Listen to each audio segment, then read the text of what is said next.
रिश्ते एहसास से बनते हैं। रंग, नस्ल और चाल ढाल देखकर तो जानवर खरीदे जाते हैं।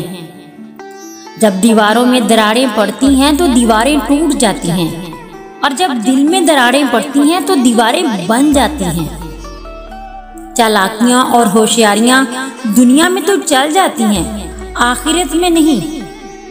दूसरों को बेइज्जत करने में फख्र महसूस करते हैं वो लोग जिनकी खुद की कोई इज्जत नहीं होती। सरे महफिल जो बोलूं तो जमाने को खटकता हूँ, रहूं मैं चुप तो अंदर की बगावत मार देती है। लफ्ज भरोसा छोटा सा है, मगर साबित करने में पूरी जिंदगी लग जाती है। नाराज होने वालों को मनाने में देर न करें, लेकिन बेजार हो जाने वालों पर लफ्ज जाया न करें।